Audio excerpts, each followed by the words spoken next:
So today's the beach gradient, and for this one you are allowed to tape off the box in order to keep your edges just a little neat and clean.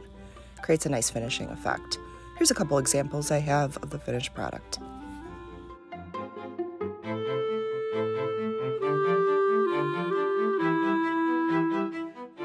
For this one you'll be using the two different blues and a flat brush in order to pull horizontal lines. First thing I want you to do is test the color on the side of your paper. So grab a little bit of what we call the phthalo blue. Put just a small amount on your paper so that you can see what that color really looks like. It's a little closer to an aqua. Now you're going to take the next blue and create another little color swatch. This blue is called ultramarine.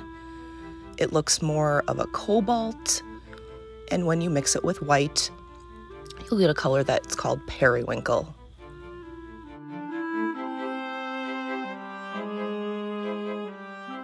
Starting the top of the sky, you're going to take a little white and mix it into the phthalo blue. Get a little bit of the gel medium in order to extend the paint, and you can see the color a little bit better when a little bit of white is added. Wipe off your brushes so that they're neat and not loaded with paint, and that way you will be able to create a little cleaner looking gradient. Start with that dark blue, and you're going to place a strip of dark paint at the very top, going all the way across. Next, you want to rinse off your brush, and you're going to create a lighter color at the bottom horizon line. It's okay if a little bit of blue mixes into your white, as it will in the end anyways. Go ahead and paint that bottom edge, and then we're going to blend them together.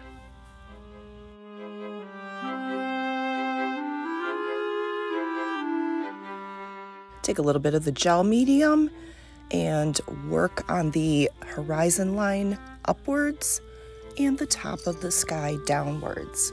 You will occasionally need to add a little more paint in order to even out your blending.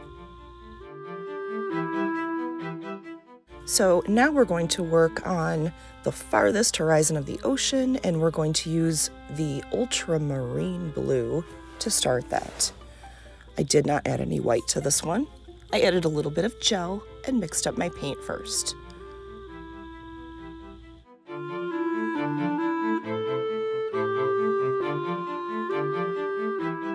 Carefully take a flat brush and paint a line of ultramarine blue going all the way across to create the horizon line.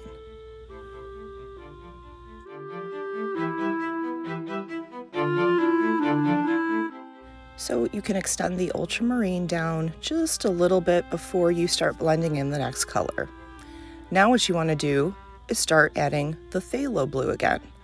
Take that mixture that you used in the sky for the dark and begin to paint along the bottom edge of your last color. Don't forget to use a little bit of the gel medium in order to blend and extend your paint. Now what you're going to do is grab just a little bit of green and mix it into that phthalo blue color, and you're making just a little bit of an aqua.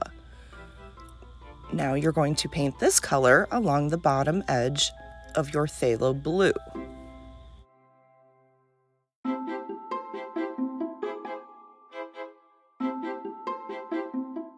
So now you're going to mix a little bit of white into that aqua color, and you're going to start creating a little bit lighter value as you get to the shoreline.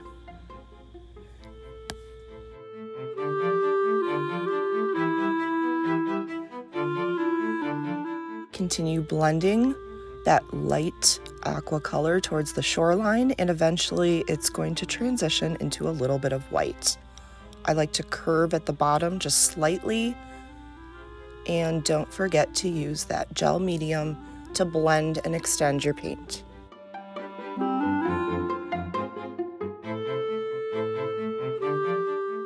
Next comes the sand. We're going to grab a little bit of a yellowish brown color called yellow oxide, and I'm going to mix just a little bit of dark into one of the paint sections.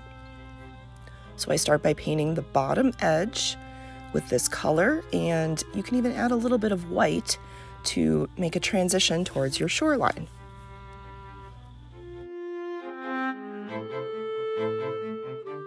Next, you're going to want to rinse your brush and grab just a little bit of pure white.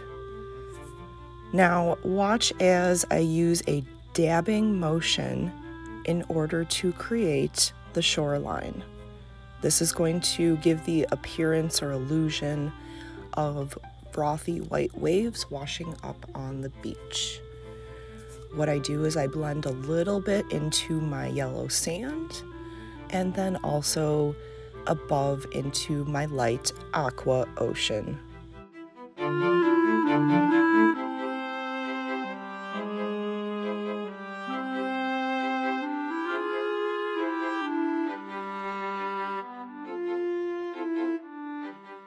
Now, you can also try just a little bit of finger painting as well, especially for the sand and for a little bit of that white frothiness that washes up on the beach.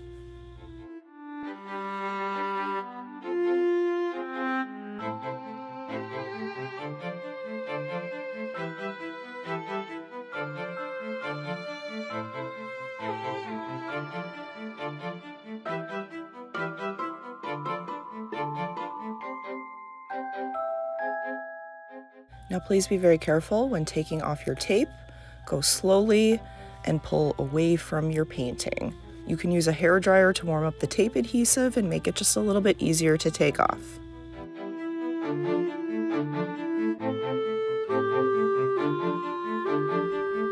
So you can see that I have a couple different attempts at painting this beach, and each one is a little bit unique. I even added clouds in one of them to cover up a streaky sky mistake.